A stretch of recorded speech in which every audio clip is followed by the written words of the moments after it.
Welcome to a deep dive into the mind of Carl Friedrich Gauss, the Prince of Mathematicians. We've got excerpts from a biography all about his life. From his childhood right through to his major works and contributions to different fields, we really want to understand what made Gauss so revolutionary, and trust me, it goes way beyond a simple list of achievements. What's fascinating is how Gauss's impact spanned pure mathematics, astronomy, physics, even geodesy. His work is woven into the fabric of our modern world in ways you might not even imagine. Okay, let's unpack this. The guy was a total child prodigy, right? We're talking advanced math, before most kids are even, stringing sentences together. His early talent is truly remarkable.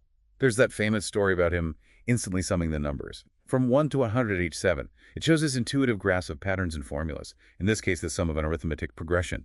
But even before that, at just 3 years old, he was already correcting his father's payroll calculations.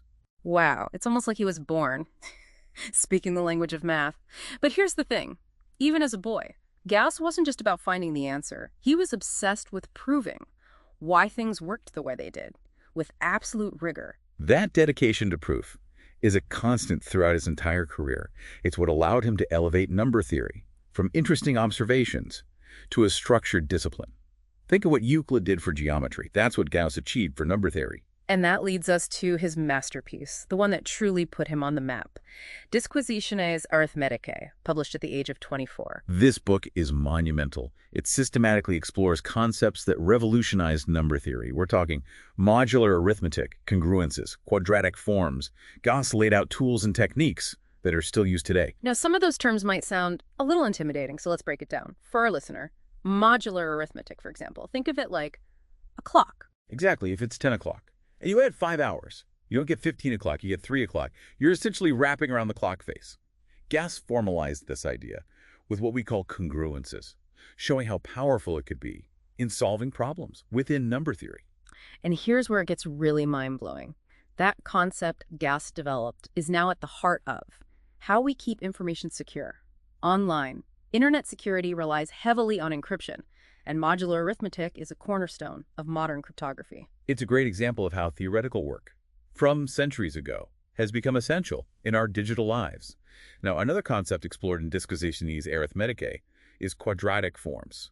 These are expressions like axval plus psi plus psi, where a, b, and c are constants. Okay, I remember those from algebra class, sort of, but what's the significance here? Gauss developed a way to classify and analyze these forms, which had huge implications for later mathematical developments. For example, his work on quadratic forms helped us understand how to represent numbers as sums of squares. This has applications in fields like cryptography and coding theory. So it's not just some abstract mathematical concept. It actually has practical applications in the real world. Absolutely. And then there's the fundamental theorem of algebra, which states that every polynomial equation has a solution.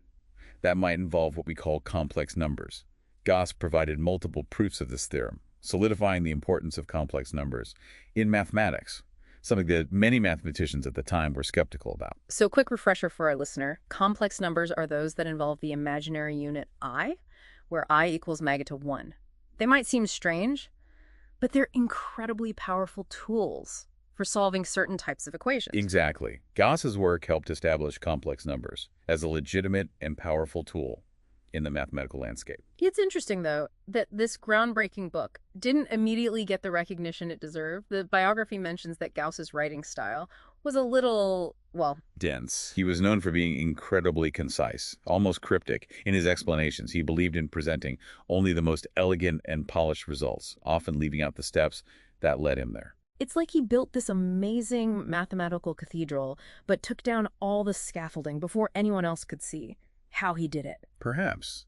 He was certainly demanding of his students, but his influence on those who could keep up with him was immense. One of his students was Bernhard Riemann, who went on to become one of the most influential mathematicians of the 19th century.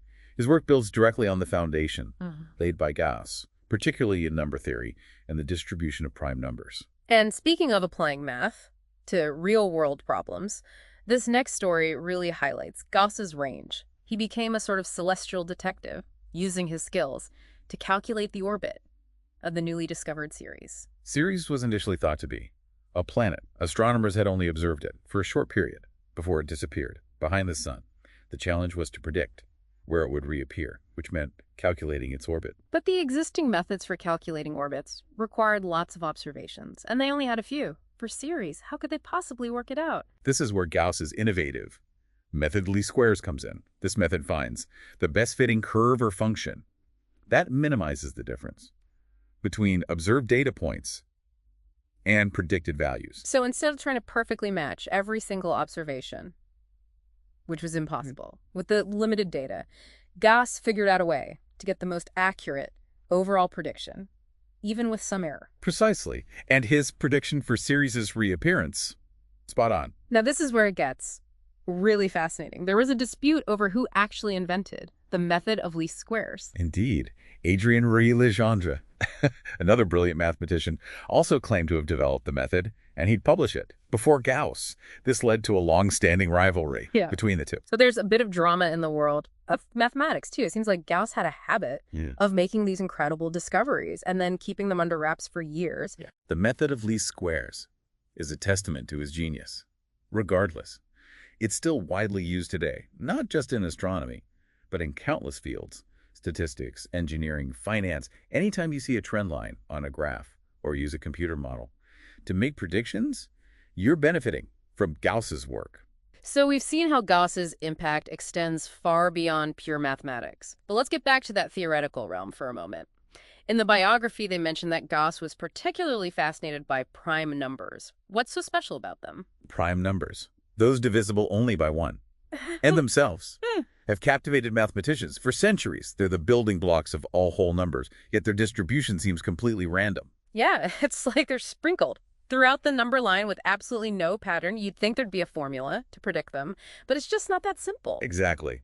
And that's what makes them both fascinating and frustrating. Lots of brilliant mathematicians try to find formulas to generate prime numbers, but always hit limitations. But Gauss, he took a different approach. Instead of trying to find a magic formula to generate primes, he focused on understanding how they're spread out among all the other numbers, their distribution. It was a brilliant shift in perspective. Gauss was obsessed with finding order and patterns, and he believed there had to be some underlying structure to how primes are distributed. A childhood gift, a book of logarithms, which also happened to include a table of prime numbers, may have sparked his thinking on this. Wait, logarithms? Aren't those the things from high school math class that gave everyone a headache? What could they possibly have to do with prime numbers? It might seem like a strange connection at first, but it turned out to be incredibly insightful. Logarithms, in essence, transform multiplication into addition, and Gauss noticed a pattern in the spacing between prime numbers that seemed to have this logarithmic relationship. So he's seeing echoes of multiplication in this seemingly random world of prime numbers. That's some serious pattern recognition. Exactly. He started by looking at the fraction of prime numbers within larger and larger intervals and saw a pattern emerge. The average distance between primes seemed to increase logarithmically. This led him to his groundbreaking conjecture. He posited that the number of primes less than a given number, n, is approximately n, divided by the natural logarithm of n. So while we can't predict exactly where each prime number will be, we can estimate how many primes exist within a given range. Precisely. Gauss's conjecture gave us a remarkably accurate way to approximate the distribution of prime numbers, even though it wasn't a perfect formula. It's like he was mapping out the prime number universe, even though he couldn't pinpoint the location of every star. But of course, we can't talk about Gauss without mentioning his rivalry with the genre. Was he involved here too? No. Oh, absolutely. The rivalry continues. Legendre had also come up with an estimate for prime number distribution, but his formula was based more on fitting a curve to the observed data than a deep mathematical insight. And while it seemed accurate for the limited data available at the time, it later turned out to be less precise than Gauss's conjecture. So Gauss, the purist, wins again with his focus on the underlying mathematical truth. But even with his remarkable insight, he didn't have a complete proof for his conjecture, right? Correct. He called it a conjecture for a reason. It was a brilliant observation, an educated guess. But he couldn't rigorously prove it. And as we've seen, Gauss was meticulous, almost to a fault. He wouldn't publish anything until he considered it absolutely flawless. Unfortunately, he never found a complete proof for his prime number conjecture. So this conjecture, this incredible insight into the world of prime numbers, remained unproven during his lifetime. What happened next? Well, his work laid the foundation for future mathematicians to take up the challenge. One of his own students, Bernhard Riemann, picked up the torch. Riemann, the brilliant mathematician who was terrified of public speaking. Very same. He was deeply influenced Wow. by Gauss's insistence on rigorous proof, which almost prevented him from publishing his own work. Talk about pressure. Imagine having the prince of mathematicians as your mentor. But Riemann did eventually publish his work on prime numbers, right? What did he discover? His work was revolutionary. He introduced a powerful tool called the Riemann zeta function, which extended the concept of prime number distribution into the realm of complex numbers. Okay, complex numbers again. Yeah. We're talking about prime numbers, which are about as simple as you can get. Why bring in complex numbers? It might seem like a detour, but it was a stroke of genius. Riemann realized that the zeros of this complex function, the values that make the function equal 0, held the key to understanding the distribution of prime numbers. He made a conjecture, which has become known as the Riemann hypothesis, stating that all the non-trivial zeros of the zeta function lie on a particular vertical line in the complex plane. And this Riemann hypothesis is a pretty big deal in the math world, right? It's a mathematical Everest. One of the biggest unsolved problems in mathematics. If someone proves it true, it would have profound implications for our understanding of prime numbers and their distribution. It would essentially confirm and refine Gauss's original conjecture. So Gauss's work on prime numbers, even without a complete proof, set in motion a chain of mathematical exploration that continues to this day. Absolutely. He sparked a quest to understand these fundamental building blocks of numbers, a quest that has led to some of the most beautiful and challenging mathematics ever conceived. It's incredible to think that a single mind can have such a lasting impact.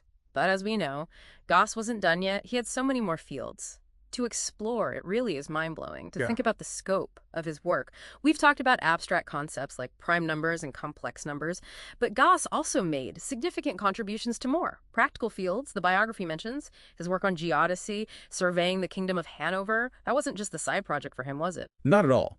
This was fueled by his deep interest in the shape and measurement of the Earth. And it highlights his practical side. Gauss wasn't just content with abstract theories. He also wanted to apply his knowledge to real-world problems. In fact, during his surveying work, he invented a new instrument called the heliotrope, which used mirrors to reflect sunlight, making long-distance measurements much more accurate. So he's out there getting his hands dirty, literally shaping the way we measure the world. It's pretty inspiring. But I understand this meticulous surveying work actually led to something even bigger, his groundbreaking work on non-Euclidean geometry. It did. It's a testament to his wide-ranging intellect and his ability to connect seemingly different areas of knowledge. He realized that on curved surfaces, like the Earth, the shortest distance between 2 points isn't always a straight line. This led him to develop the concept of geodesics, those curved paths that represent the most efficient routes on non-flat surfaces. So those curved flight paths you see on airplane route maps, that's Gauss in action. You got it. His work on geodesics has had a profound impact on navigation. And not just for airplanes, we're talking ships, spacecraft. His work is everywhere. And that's just one example of how his theoretical work found very practical applications. It's amazing to see how Gauss's contributions have rippled out across so many different fields. He was a true polymath, mastering not just math, but astronomy, physics, geodesy. It's almost overwhelming to think about. It really is. What's even more impressive is that he didn't just dabble in these fields. He made significant contributions to each of them. For example, his work on magnetism and electricity laid the groundwork for later discoveries in those areas. It seems like he had this incredible curiosity, this drive to understand everything. But amidst all these groundbreaking discoveries, he must have had a life. Aside of his work, what was Gauss like as a person? He was known for being quite reserved, even reclusive at times. He valued his privacy and spent a great deal of time immersed in his work. That being said, he did have close relationships with a select few, including his longtime friend and collaborator, Wilhelm Weber. Together, they made significant strides in the study of electromagnetism. They were a sort of dynamic duo of 19th century science, but even their collaboration was affected by the political landscape at the time. Unfortunately, yes. Weber was dismissed from the University of Göttingen for his political views, which deeply affected Gauss. It wasn't just the loss of a close friend and colleague, but also a valuable research partner. It's a reminder that even brilliant minds aren't immune to the forces of history. Very true. Despite those challenges, Gauss continued to work and explore right up until the end of his life. He even applied his mathematical skills to analyze the financial stability of the pension fund for widows of university professors. It's a fitting final chapter for someone who dedicated his life to the pursuit of knowledge and its application. It really is. Gauss left behind an incredible legacy, one that's almost impossible to overstate.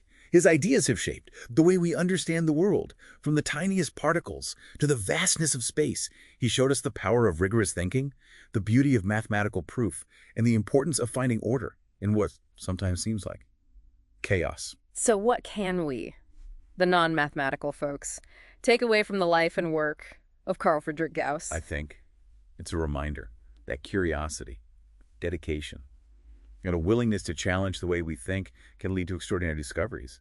Gauss's life is a testament to the power of a single mind, driven by a passion for understanding the universe and our place within it. That's a beautiful way to put it. It leaves us with a final, thought-provoking question. What would Gauss be exploring with today's computational power and mathematical tools? What mysteries would he be unraveling? It's an exciting thought. And if you want to delve deeper into the fascinating world of Gauss, we've included a list of recommended readings in the show notes. Thanks for joining us on this deep dive into the life and legacy of Carl Friedrich Gauss. We hope you enjoyed this journey through the mind of a true mathematical giant.